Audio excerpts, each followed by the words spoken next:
Kemudian untuk pertanyaan selanjutnya ditujukan kepada BKN.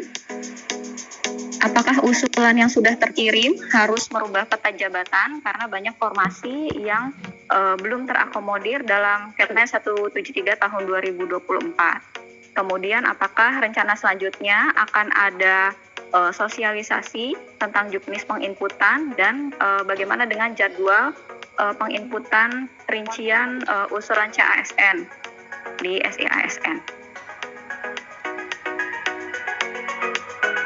Kemudian untuk pertanyaan selanjutnya ditujukan kepada Kementerian Kesehatan. Apakah kualifikasi pendidikan yang belum terakomodir di tahun sebelumnya akan difasilitasi di pengadaan tahun 2024 seperti misalnya D4, bidan pendidik atau bidan klinis? Ya, selanjutnya untuk pertanyaan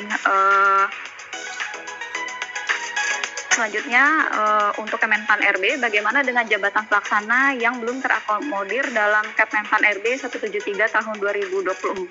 Apakah bisa diusulkan ke dalam jabatan fungsional yang lain? Ya, bagi Bapak dan Ibu narasumber, kami persilahkan mungkin dari Kemendikbudristek terlebih dahulu, apakah ada yang bisa mewakili dari tim teknis?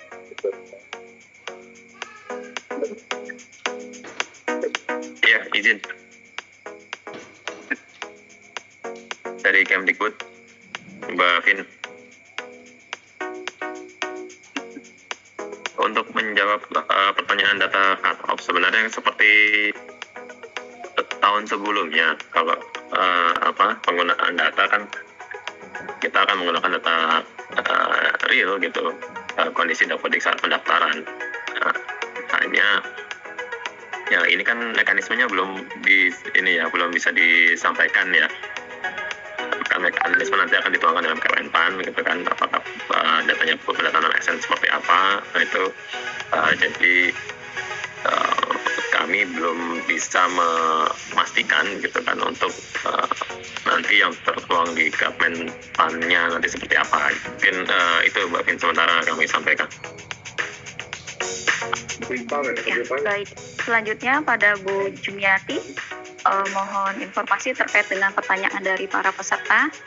Kami ulangi, untuk pertanyaan pertama, apakah usulan yang sudah terkirim harus juga merubah peta jabatan karena banyak formasi yang belum terakomodir di Kemenpan 173 tahun 2024. Kemudian ke depannya apakah akan ada sosialisasi dari BKN untuk juknis sistem penginputan dan bagaimana dengan jadwal yang akan di-share gitu ya ke teman-teman, akan dimulai kapan sampai dengan tanggal berapa? Demikian Ibu.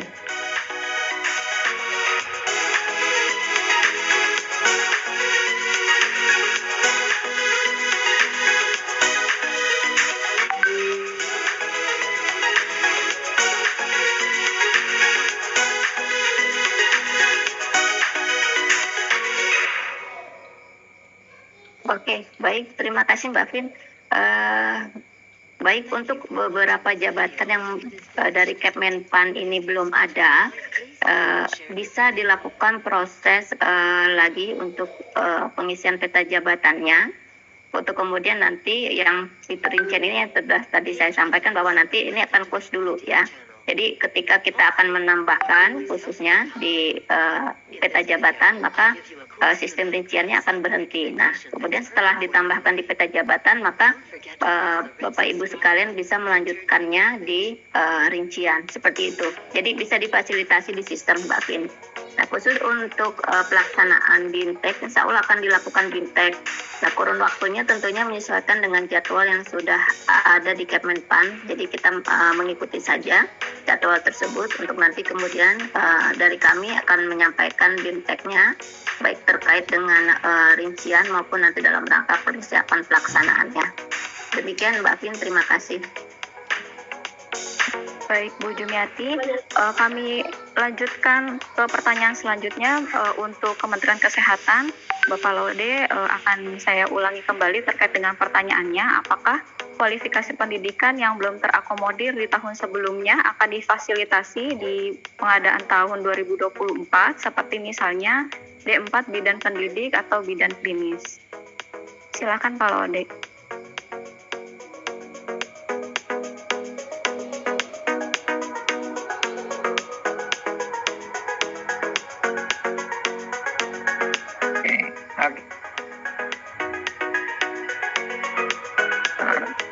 Ya, intinya terima kasih atas pertanyaannya.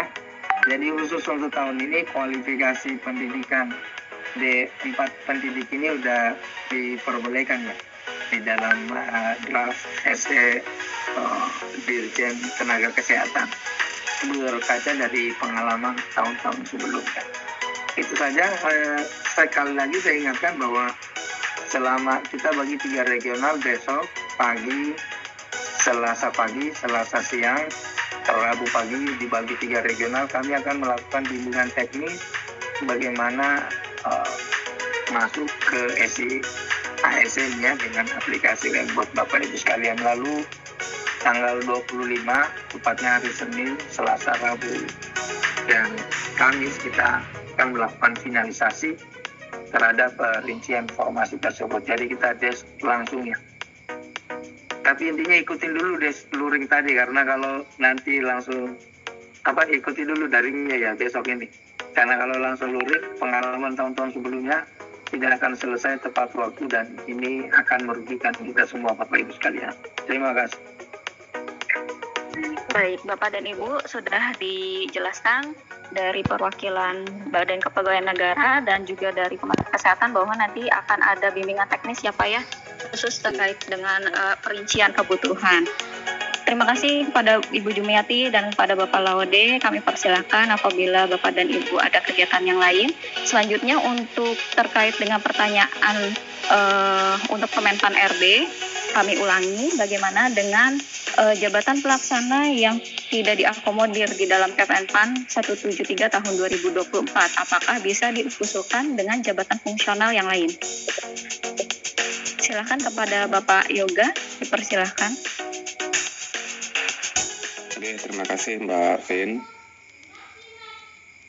Itu kayaknya suaranya cepat Mbak Vin. Oke. Baik Mbak, untuk jabatan pelaksana yang tidak terdaftar di 173 bisa diusulkan ke CF ya. Untuk yang CPNS memang arah kebijakannya untuk penataan honorer ada di prioritas yang kedua ya setelah pemenuhan guru dan teknis. Sehingga untuk yang CP, yang PKK bisa diusulkan CP di 173 dan 7 CP. Untuk jabatan lainnya bisa diusulkan untuk yang CPNS bisa diusulkan prioritasnya ke jabatan fungsional. Selanjutnya mungkin apakah ada tambahan dari Pokja penyusunan jabatan pelaksana dari Bu Mita selaku Ketua Tim?